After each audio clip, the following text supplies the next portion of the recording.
2013ರಿಂದ 18ವರೆಗೆ ನಮ್ಮ ಅವಧಿಯಲ್ಲಿ 14,055 ಲಕ್ಷ ಮನೆಗಳನ್ನು ನಿರ್ಮಿಸಿದ್ದೆವು.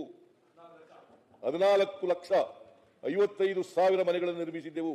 ಯಾಕಂದ್ರೆ ನಾವು ನಮ್ಮ ಪ್ರಣಾಳಿಕೆಯಲ್ಲಿ ವರ್ಷಕ್ಕೆ 3 ಲಕ್ಷ ಮನೆ ಕಟ್ಕೊಡ್ತೀವಿ ಅಂತ ಹೇಳಿತ್ತು.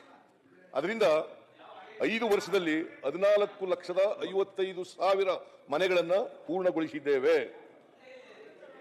ಅದರಲ್ಲಿ ಉತ್ತರ ಕರ್ನಾಟಕ ಭಾಗದಲ್ಲಿ 7.86 ಲಕ್ಷ ಮನೆಗಳನ್ನು ನಿರ್ಮಿಸಿತ್ತು. ಬಿಜೆಪಿಯವರು 2019ರಿಂದ 23ರವರೆಗೆ 3 ಲಕ್ಷ ಮನೆಗಳನ್ನು ಮಾತ್ರ ನಿರ್ಮಿಸಿದ್ದಾರೆ. ಇಲ್ಲ, ಇಟ್ ಇಸ್ ನಾಟ್ ಕರೆಕ್ಟ್.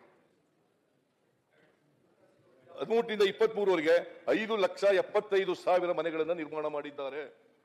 5,75,000 ಮನೆಗಳನ್ನ ನಿರ್ಮಾಣ ಮಾಡಿದ್ದಾರೆ. ಆಯ್ತು. ಆಮೇಲೆ ಬಸ್ಸುಗಳು ಖರೀದಿ ಮಾಡದ್ದು, ಹೊಸದಾಗಿ ಖರೀದಿಸಿದ ಬಸ್ಸುಗಳು ಉತ್ತರ ಕರ್ನಾಟಕಕ್ಕೆ ಬಿಜೆಪಿ ಸರ್ಕಾರವು 500 ಬಸ್ಸುಗಳನ್ನು ಖರೀದಿಸಿದರೆ ನಮ್ಮ ಸರ್ಕಾರ ಈ ಅವಧಿಯಲ್ಲಿ 2 ವರ್ಷದಲ್ಲಿ 1,678 ಬಸ್ಸುಗಳನ್ನು ಖರೀದಿಸಿ ಜನರ ಓಡಾಟಕ್ಕೆ ಒದಗಿಸಿದೆ. ನಾವು ಶಕ್ತಿ ಯೋಜನೆಯನ್ನು ಯಶಸ್ವಿಯಾಗಿ ಅನುಷ್ಠಾನ ಮಾಡಿದ್ದೇವೆ. ಹೊಸದಾಗಿ ಬಸ್ಸುಗಳನ್ನು ಖರೀದಿಸಿ ಒದಗಿಸಿದ್ದೇವೆ.